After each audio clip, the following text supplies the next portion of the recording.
Hey guys, welcome back to another Manic Monday episode 2, where I'm going to speak my mind because I just finished the Monsters, the story of Ed Gein, and I feel like there's some things in this series and the other Monsters series that I want to talk about today.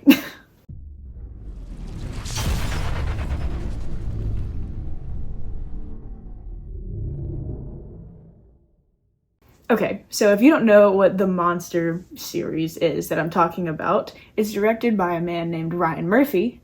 And yeah, some of you might know that name because yes, it is the guy who created Glee. Yep, the one about singing kids in a Glee group. Yep, that's the one. He's making things about serial killers. And I don't like these shows. And I need to tell you why this is really harmful and it's really bad. I know it's a dramatization. It's a show. They're trying to make a show out of it. I understand. So before you even come in the comments and say, well, it's a show. I know. I get that. You're not trying to make a documentary. But you also don't have to make it sensitive. I don't need to feel bad for these people. I don't need to wake up and say, you know what? Dahmer didn't do anything wrong. Yeah, he did. He ate people. Like, I don't need to feel bad for these people. I have always been a big follower of true crime. I think it's very interesting. I think it's something that if you watch horror, you just kind of know by default. If you've been watching this channel for a while, you know that my favorite horror movie of all time is Texas Chainsaw Massacre, right? Well, you know. If you know about Texas Chainsaw Massacre, you know it's based off of the Ed Gein story. So yeah, I know who Ed Gein is. I've seen the documentaries. I've read up on what he did. So when this series came out, I was a little worried.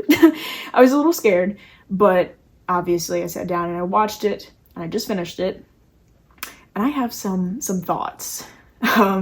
So let's just get right into it. I've got 7 or so points to get through here of why I think this is a harmful show to watch, but not only to watch, but to make.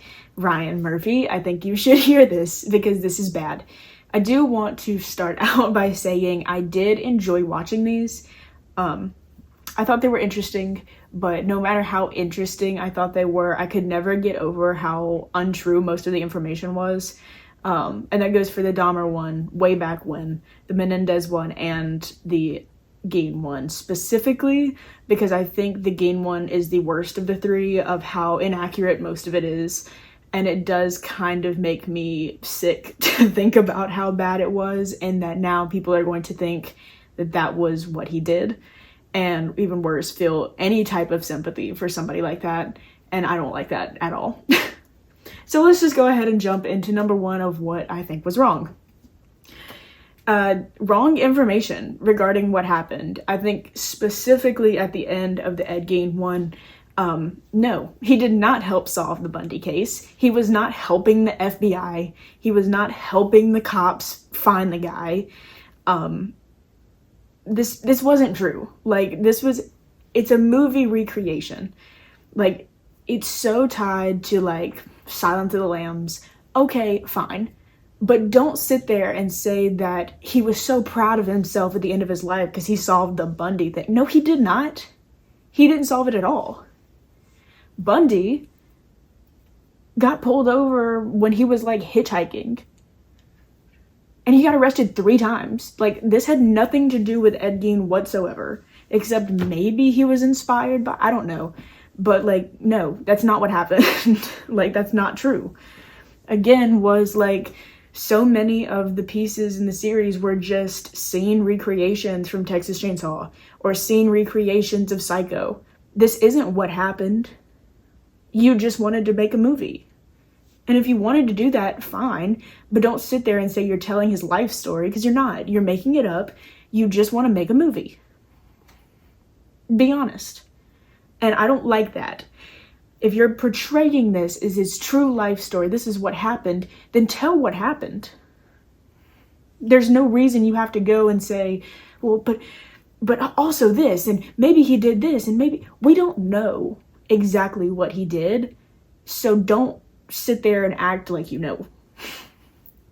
I don't like that. I don't like that. That's point number one of why I think that is toxic and it's bad to see.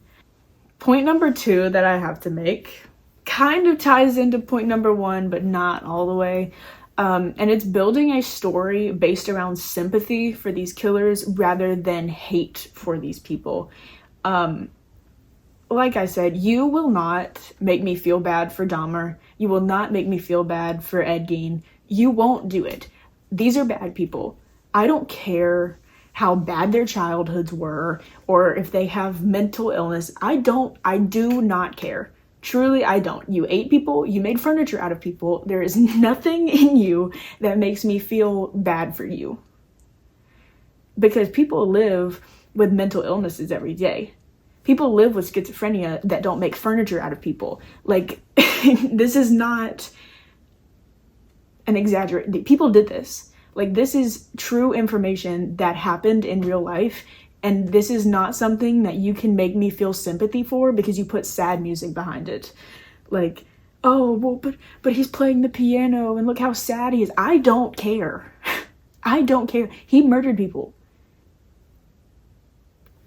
End of story. There is nothing. This was not out of self-defense. This was not out of anything of the sort. He killed people and made furniture out of their bodies. Or he dug people up and made furniture out of their bodies. Whichever story you want to go with still ends with furniture being made out of people's bodies. All right, so you know what? I don't care. I don't care. You are manipulating your audience and you're saying, well, but look, he had a bad childhood. Same thing with Dahmer. I think Dahmer and Gein both in this of like, well, they didn't have a good upbringing. They never knew what they were doing was wrong. Yeah, you did. Yes, you did. Like, hey, if I'm reading about what happened in World War II and at the concentration camps, I'm pretty sure most of the stuff that happened wasn't good.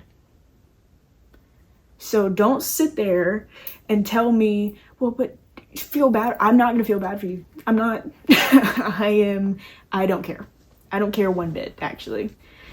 Falling under that with my third point is, especially with Dahmer, not asking permission from your families of, hey, can we make this? Yikes. Like, that is beyond me. And I don't even make movies. And that's so beyond me that you are recreating these people's lives, and even worse, the end of their lives that happened in such a tragic and disappointing way. And you're recreating them without asking permission from their families. Like, these are not people who were around in the 20s. You know, this was recent enough that there's still brothers and parents and direct descendants of these Dahmer victims out there that you are not sympathizing with. And to be honest, I don't even think you really care. You just wanted to make your show. And that's sick. That is sick and terrible. And I think that should never happen. I mean, have they not been through enough? Was that not enough for them, and having to see their names on all of these things tied to this terrible, terrible person, that you had to go and put them in your show also without permission? I just think that's sick. I think that's a terrible, terrible thing. Okay, next up, had to take a breather from that last one because I got a little heated on that one. Telling a false narrative so that you can recreate your favorite movies. I think that's also a problem, and I kind of touched on this before, but we don't really know the exact details, especially with like the Menendez case or the Gein case. I mean, some of these things were so under wraps. They're so, hey, what happened in this house? Or especially Ed Gein happening so long ago that we really don't have DNA evidence. We don't know how many people he really did kill. We don't know what happened. And you are just saying things so that you can make a show. and you don't know if they're true. And most of the time, you do know they're not true, and you still did it anyway. You are trying to recreate your movie scenes, especially the Ed Gein one, when you're trying to sit there and say, well, look at this. This is what happened. Well, no, that's just a scene from Texas Chainsaw Massacre. This is what happened. No, that's just a scene from Psycho. Like, if you wanted to make Psycho or you wanted to make Texas Chainsaw Massacre, then do that. You don't have to tie this into somebody's life. Like, I'm tuning in to see these cases, and if you're going to do a dramatized version of the cases, then at least put in the information that's true. If you want to exaggerate it a little bit for the screen, sure. I mean, I still think that's kind of weird, but okay. But just going in and straight up lying to your audience about what happened, why? That's disrespectful. That's disrespectful to everybody involved, even the people watching.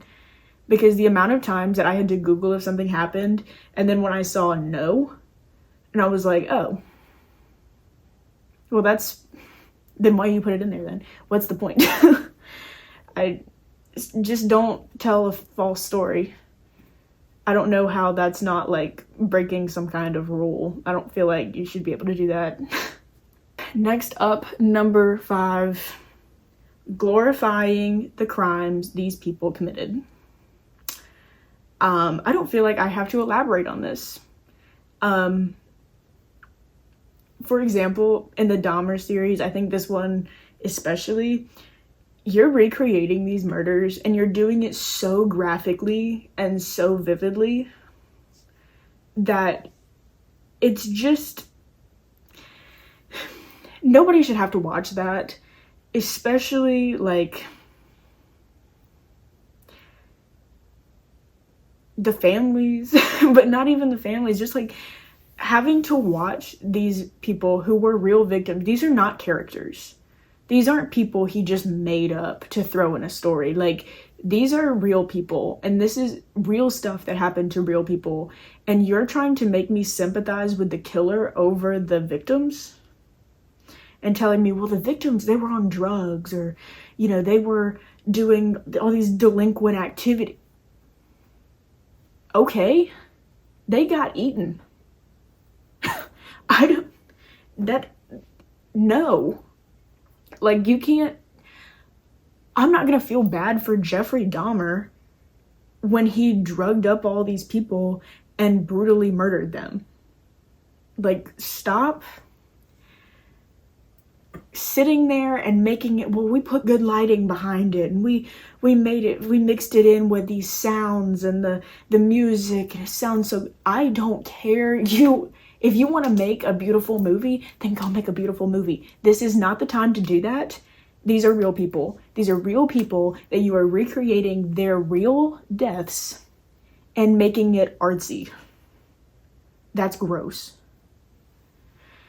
Like, and that goes, same for the killers. These are not made up characters that you can do whatever you want to with. These people existed. Jeffrey Dahmer was a real person.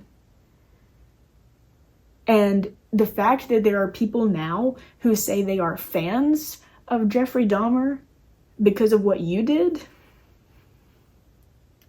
do you not see a problem with that? Like, if I directed something about Jeffrey Dahmer and then somebody emailed me and said, wow, you really made me sympathize with him, I would probably delete it off the internet forever. Like, I would not sit there and be proud of that. No. That's not somebody I need to feel bad for. Sorry. All right, for my next point, I'm going to bring in the person who also watched part of the Ed Gein series with me. Not the whole thing, but most of it, for my next point. So I think you should go ahead and come right on in here so we can talk about the over-exaggeration of what these killers look like. Are you going to introduce me? This is Chatty T. Her daddy T. Yes. All right, so let me kind of throw my 2 cents in here. Okay. We went to the Gray Face Museum, which is in Savannah, Georgia. We made a video about it. Go watch it. Well, maybe don't. If you want to see... That was one of our earliest videos. If you want to see really, really early us not know how to film a video and go to a really cool place, then go watch it. we did not do it service. That's for sure. We'll go back. We're experimenting. But they had a whole section dedicated to Ed Gein. And I grew up in the 70s, 80s, 90s, and honestly, I didn't even know about him. Yeah. So they're like, oh, well, he's based on, Psycho and this, and they told us that story, months and months and months ago. And then they had like the glamorification of what the movies are with like all the horror versus the reality of what things were. But the reality was still just as grim. I mean, he got caught with tons of body parts and furniture and clothes, belts, like all of this kind of stuff. The one thing I'll say about that, when we went to that and you saw the glamorized version, I hate using that word for this because it's so gross. Movie eyes, maybe. But it's just, it's deliberately gross. They're trying to make it nasty. And then we went upstairs and this is like, hey, this is what his cabin realistically looked like. And the feeling that I got seeing that, even thinking about it now, almost makes me nauseous. Like, it was a lot. I mean, it was because they took pictures of it, and it was boxes and boxes and boxes. I mean, it was a lot. Like, this was not something that was done by accident. This was a long time. And like I said, I know a lot about Ed Gein. I've done a lot of research on him because, like I said, I love Texas Chainsaw, right? So seeing a series like this, I was excited to see what they were gonna do. And nothing in the series somehow made me as sick as seeing that real life recreation of what his cabin would have actually looked like. And that was so gross. It's so vile. And they did not even touch on how bad it was. Because we saw the real pictures. Yeah. And then the woman hanging up in the barn, like that was a real thing. It's terrible. It is truly, truly terrible. Same thing with Dahmer. I mean, they had a Dahmer exhibit and seeing just how normal. And I think that's the most disgusting thing of all of it. They don't see this as something that's gross. They live with this. They live with this for who knows how long before they get caught. And that is vile and so disgusting. His refrigerator and freezers and, it's just like packing it on top of each other, on top of each other, on top of each other. But the main point that we're making with this one is how Ryan Murphy casts people in these roles that are just over-exaggerations of their looks. Having somebody like Evan Peters, who is a fantastic actor, but I will say is by all accounts a stereotypically attractive man. And he has abs, and he's ripped. And he's playing Dahmer. Who's not. Who is not. He's a regular dude. That was the whole point. He's a regular guy. Same thing with Charlie Hunnam. He has only played roles in which he is jacked and has abs, and there again, stereotypically attractive looking man playing Ed Gein. And they played on this like immediately. Within the first 5 minutes of the Ed Gein show, he is standing naked. You can see his entire body, sculpted, perfect body, right? Pleasuring as hell. So immediately, like as soon as the series starts, like that's the message going in that these people are overly stimulated by taboo things, and trying to say it peacefully and tactfully. Yes, we do want to be monetized. The one that actually gets me more than the Gein and the Dahmer, and this is one of the only times in this video I'll talk about the Menendez one, mainly because I just never really had the nerve to finish that one. I mean, there was just a lot happening, and But the fact that both of them, they're again stereotypically attractive men, great actors, with an incestuous relationship. Question mark. Why do you have to play into that? That has nothing to do with their case whatsoever. This is something that you made up because you wanted to put it in your series. And that's gross. You were deliberately doing this because you want to put it in there. Yeah. What does that say about you? Like, that's gross. The fantasy of taboo. Yeah. Is a huge underlier in all three of these. Especially the Gein one. Like, I get it. I understand he was a necrophiliac. I get that that's a huge part of this. However, but even bringing the girl in too, right? Like, it wasn't just the main character. It was everybody. The victims. It was the friends. Everybody. It was, just over and over it's and over too again. much. Like, you are not talking about the character. Not even the character. I hate saying that word. You're not talking about the guy anymore. You're talking about everybody, and you're doing this deliberately. Yeah. And I hate that. Well, I think that's gross. You're selling a fantasy, and you're doing it intentionally, and you're doing it with people's looks. Because, I was in marketing for many years. Yeah. There's a reason that salespeople are generally attractive. Yeah. There's a reason, because people are just naturally gravitate to them. That's probably why, honestly, some of you guys are watching us. And that's fine. That's just human nature. That's just how it is. But that is a deliberate choice, because we saw the real people. They were nothing above average at all. No. And then you're replacing these guys kind of like the, what was the movie, the biopic? Elton John. Man. Yes. Elton John was played by Taron Egerton. There again, very stereotypically attractive man. Just somebody totally different than the reality, because you're automatically putting selling something into to the audience. It's like, hey, these people were attractive. And I'll say this. Elton John has every right to do that. He can do whatever he wants. Problem, he's not a serial killer.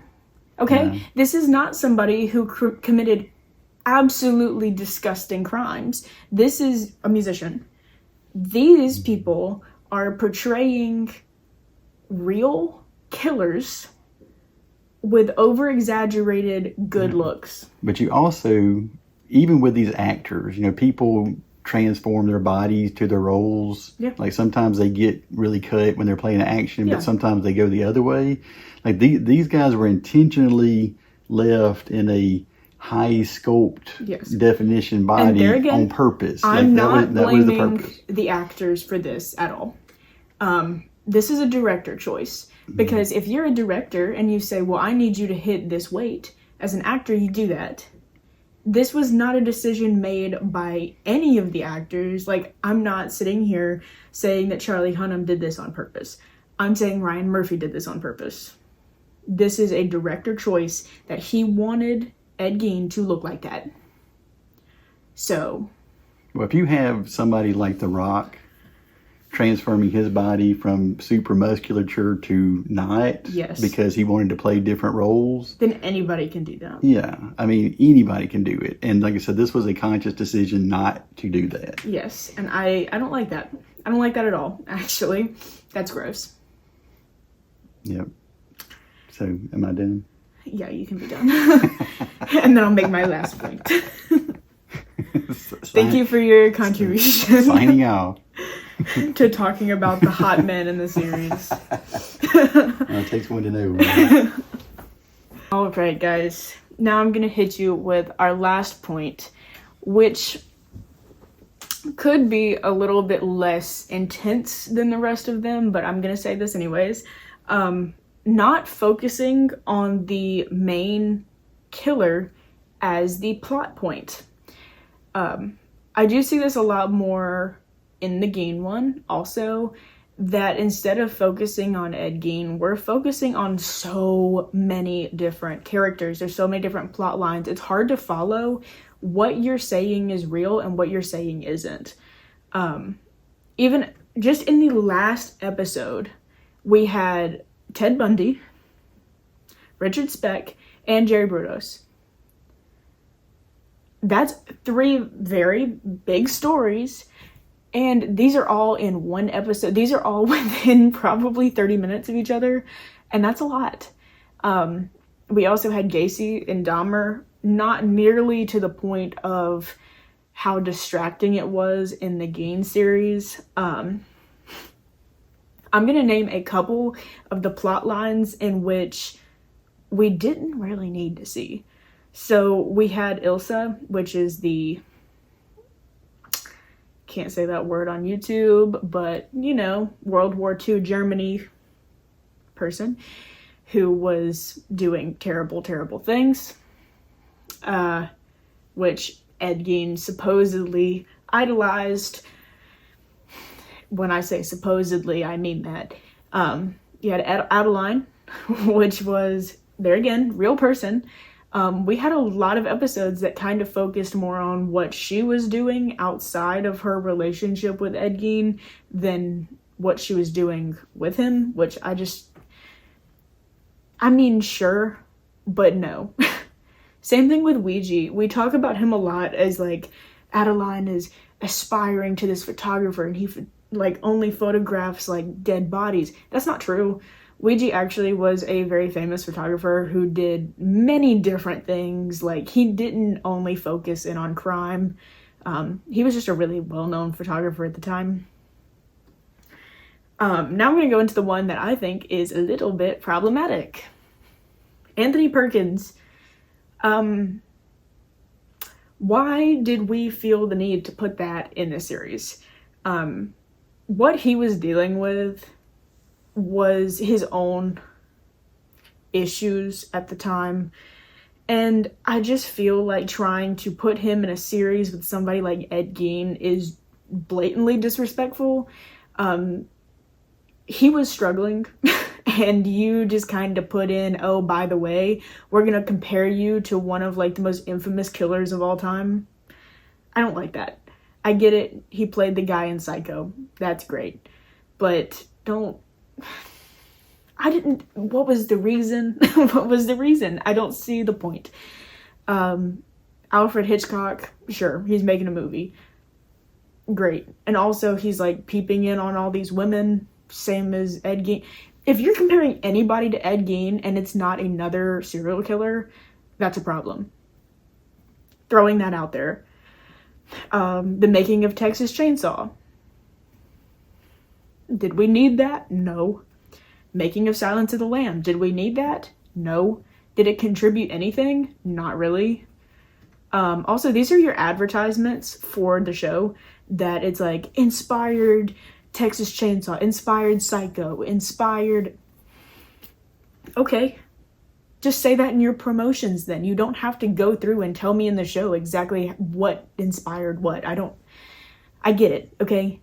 I'm pretty sure we can figure out how he was connected to the Texas Chainsaw Massacre. I don't feel like that's rocket science. Same thing with Psycho. Like, yeah, obviously. And then, like, the police thing, they're kind of going in and being like, well, we're going to interview all these killers, and okay. And then the police, like, where he was dealing with the death of his mother, and we had the whole Thanksgiving part. It's like, that one at least ties into the story, but it's still taking focus away from the main person that we're supposed to be focusing on. Another person that I had a really big problem with being a part of this series and actually tying it together was Christine Jorgensen. Which, by the way, her and Ed Gein never met each other or have any proof that he idolized her in any way, shape, or form. And that's such a big part of the series, and I can't help, there again, but feel like that's disrespectful. Comparing someone who was one of the first people to go through the, you know, gender reassignment surgery and really speak out for trans rights, and then to tie that person to Ed Gein it's it's weird, right? Like, I'm not just making this up. I think that's weird. I think that's a weird tie-in, especially when there's no proof whatsoever that he even knew she existed. I just don't like that. I don't like how she's such a big part of the series. Like, even in the last episode, they have like a conversation together, which in reality it was just him because he was schizophrenic. It's a weird one to put in there. I mean, these are real people. Like, you're just picking people out of the history books to just throw in your series with no proof whatsoever that they ever knew of each other. And I don't know. It's so frustrating that you would make something like this with real people and just kind of play it off like these are your characters. You can do whatever you want to with them. To kind of tie this up, if you like this kind of stuff and you like to research these people, I would say watch it. I do think they are extremely over-exaggerated in many ways. I think they are disgusting. If you really just want to know about these people, there's so many documentaries you can go watch. There's so many things that were approved by the families of these victims that showcase the kind of people they were without watching the dramatized versions of it. There's so many ways to honor the people who were tragically murdered instead of making a fake story about their lives or the people who did it. Bringing attention to these people is a dangerous thing to do. Because there's always going to be people who do actually feel the sympathy and the manipulation works on them and they feel bad for Ed Gein, or they feel bad for Jeffrey Dahmer or Gacy or Bundy or whoever else out there, and they feel bad for these people when in reality these are not the people we should be feeling bad for. We should be feeling sympathy for the people who were victims of these people. Don't glorify these people. They are not good people. They aren't. If you want to learn about them, do it respectfully. Don't do it sitting here being like, oh, well, maybe they weren't really that bad. Yeah, they were. All of them really were. So if you want to watch Psycho or you want to watch Texas Chainsaw and say, well, those are dramatized versions of the story with made-up characters. Not this. There's no reason you need to watch this. There's just not. I'm not even gonna recommend it. Actually, I take it back. Don't watch this. There's no reason to. It's just gross. And it's honestly sickening. And especially because I know a lot of people on here, you have kids, maybe you're really interested in this stuff. This is not the stuff to be watching with your family. This is not stuff to just throw on the TV.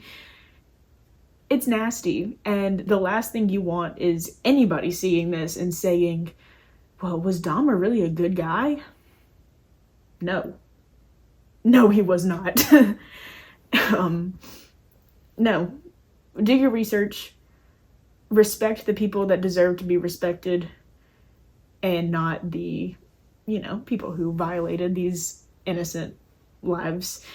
And yeah, I just felt like I needed to get that out there because it's been weighing really heavy in my mind looking on social media and seeing these people say, oh, well, Ed Gein, I feel bad for him because he had a bad childhood. Okay, there's a lot of people in this world who have bad childhoods that don't make furniture out of people. So, sorry. That's just not how people work. But it's really been just aching my mind. And I feel like I need to explain that to you guys and, just kind of put my 2 cents into it.